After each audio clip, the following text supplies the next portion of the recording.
Hi everyone, welcome back again to my channel. So today we are going to be doing cultural shock. You guys, it's been slightly over a year since I moved to the UK, and when I came in I was like, okay, I'm going to do cultural shock and everything, and then Corona came, everybody was inside, so I didn't really have an opportunity to get to experience all the cultural shock and all. 1 year is such a long time now, right? So I've decided to come here and talk about my cultural shock.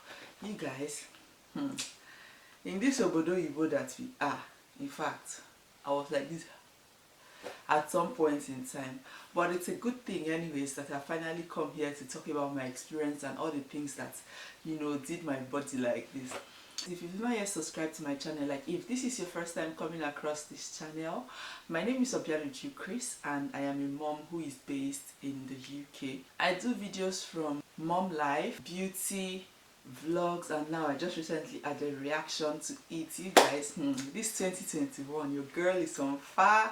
Yeah, and if you're a returning subscriber, thank you again. I really do appreciate you. See, I can't stop appreciating you guys. From the bottom of my heart, I want to say thank you for sticking with me all through, when I opened my channel up until now. Okay, the first thing that shook me in this country is water. So apparently there are two kinds of water in this country: the still spring water and the sparkling water. So when I heard about sparkling water, I was like, okay, sparkling, that means that water is clean. Until I now opened the water and I drank it. God, it tasted like soda, like there was so much gas in it. It was so unbearable for me to drink. It tasted saltier, I don't know how to describe it, but it was just awkward. I'm like, but you guys said this is sparkling water. And I got to realize that there were two kinds of water. The second thing is the fact that you can drink from the tap without any fear. So unlike back home when you're afraid of the fact that if you drink from the borehole, that's if you drink from the government water, that's if you're lucky to even have the pipeline to your house, you're going to catch a disease. Here everybody can drink from the tap water and we are okay. There's nothing like typhoid, there's nothing like malaria. So that was the second thing that shook me when I came to this country. The next one is people follow traffic rules like to the dot, to the T, to the pom in this country. Like, even if no one is watching, even if no one is on the road, even if the camera is not even there, people still follow traffic rules. I'm like, ha! It got to the point where zebra crossing on the road, yes, the zebra crossing on the road. So if you're just standing on the road and you're about to cross and there is a car coming, the car would have to stop for you to cross. I was just thinking, I said, hi, God, my beloved country, when will this kind of thing ever happen? Try it. Danfo will help you and move your two legs. But in this country, because I remember that there was one time I and my husband were going somewhere, so we got distracted. We were really talking, and he forgot that there was a zebra crossing somewhere, and he was speeding. Immediately he just sighted the two ladies that were about to cross. If you see this way this guy had to step on his brake, I was like, okay, and it was so impressive to find out that stuff like this happens. So another point again is that we have a lot of Asians in England, in the UK generally. So coming to the UK, I was thinking that, oh, when I come, I'm going to find only the English and Nigerians. You know what I'm trying to talk about. But coming here, hey, I'm seeing that we have a lot of Asians. I'm like, okay, wow. And their population is so much that you can't even believe that these people have like a very huge community in this place. So the next point is that how you go to the market and you buy something from someone that sells tomatoes and all, and then the person puts it in a nylon bag and you're like, madam, double this nylon bag now. You talk with all confidence, double the nylon bag, and she will double it for you. So I came with that mentality to this country with this so confidence that, okay, if I go to buy something, they're going to give me a nylon bag, only for me to discover that you have to pay for nylon bag. A nylon bag is not free. So sometimes you find people, carrying stuff they've bought in their hands, like you can actually see what they have bought, and nobody really cares, because instead of you to go and spend like 5p, 10p, and you know that your house is closed, why don't you just carry your stuff in your hand? So you see people buy bread, tissue, milk, and they just carry everything in their hand. I also do it sometimes if I forget to carry my nylon. So that's one thing that shook me in this country. So the next thing again is the efficiency of transportation system. So you know how like back home, when you want to go to somewhere, they go say a bus never full low, you still dey wait, 3 hours later you're still waiting. In this country, once you just get to the bus station or the bus stop, and let's take for example the bus is supposed to be there by 1:30 and you get there by 1:31. See, there's every tendency that you have missed that bus and you have to wait for the next one. So the efficiency of transportation system in this country, top notch. Everything in this country is automated. So let's take for example your bank card. You know how back home your bank card gets missing and you're so scared of the fact that your whole money is going to be withdrawn. The way things are automated, even if you lose your bank card today, like the highest that can be removed from that bank card, it used to be £30, but because of this virus they extended it to £45 since no one wants to take cash. So the highest amount that can be taken away from that bank card is just £45. And after that £45, except that the person has your PIN, but if the person does not have your PIN, it is useless. Like that card is useless. And to crown it up, you can always call customer service almost immediately and they can help you sort it. So I remember going to the town center and I lost my card. See, I just went into the bank straight away and I'm like, I've lost my, before I even finish, I have lost. They have asked for my details, I've given them, and they just blocked the card immediately. I'm trying to say that things are so automated that life is actually easier. Like you can actually access some things here in just split seconds and you'll be alright.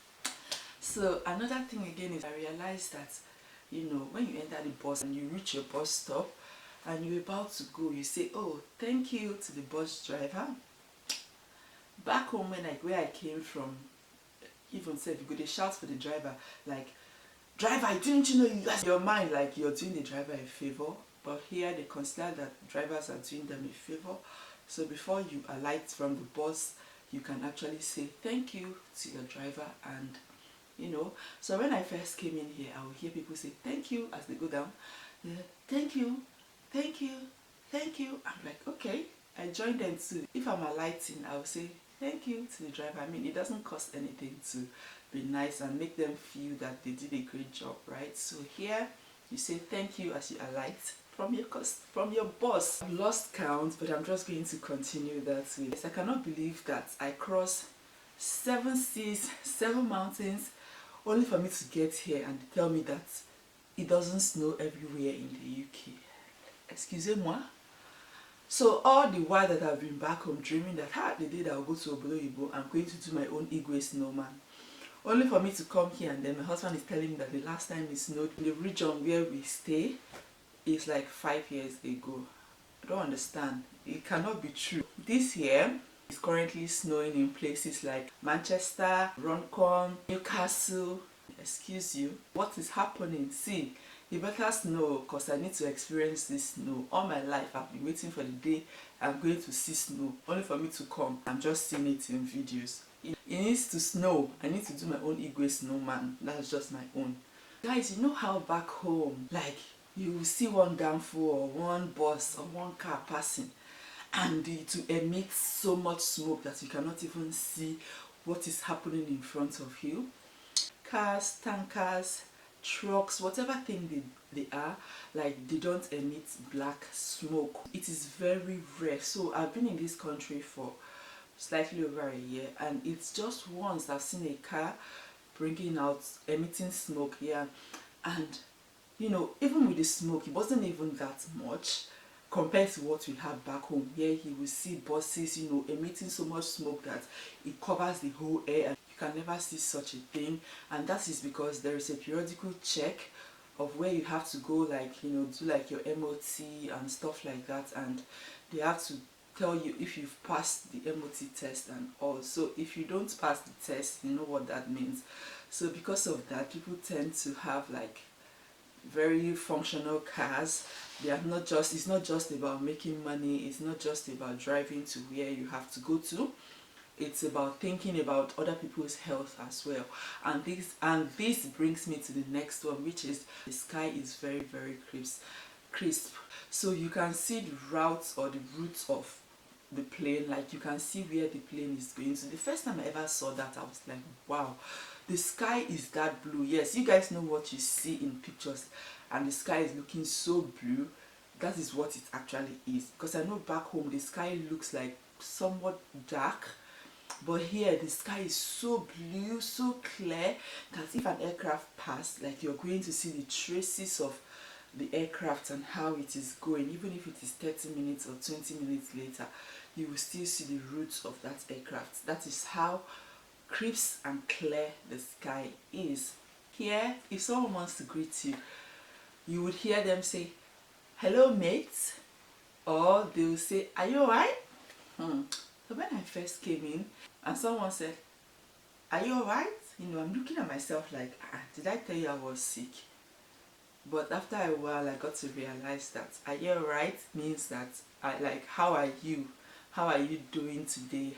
Or if they say, "Hey mate," like they're trying to say, "Hello friend, are you alright? How are you doing today?" Yeah, so it was a little bit funny for me. It felt awkward for me. Does it mean I have shit on my body?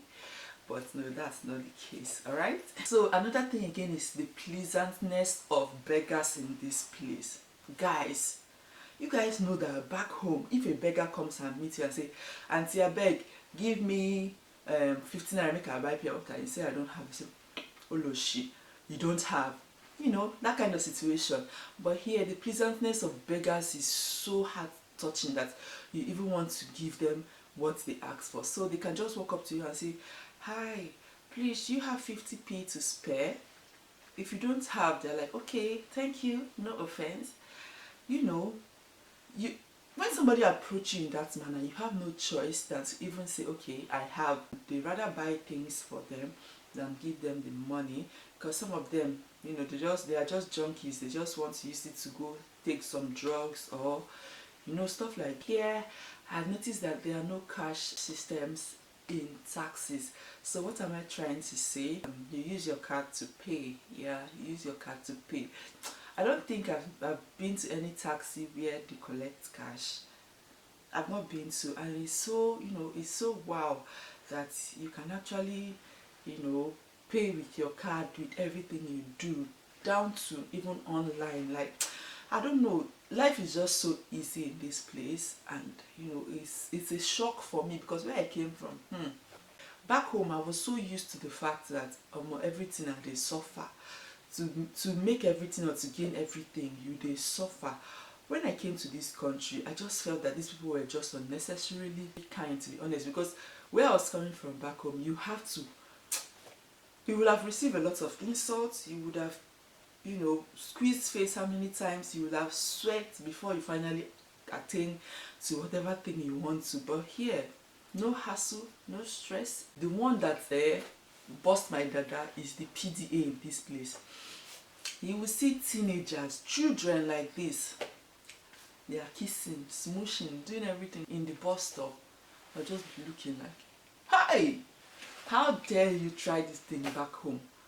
In fact, you see an auntie come and say, "Hey, what are you doing? You have spoiled. Blood of Jesus. I cover you with the blood of Jesus." In this place, nobody sent you. They are doing their PDA as they are going.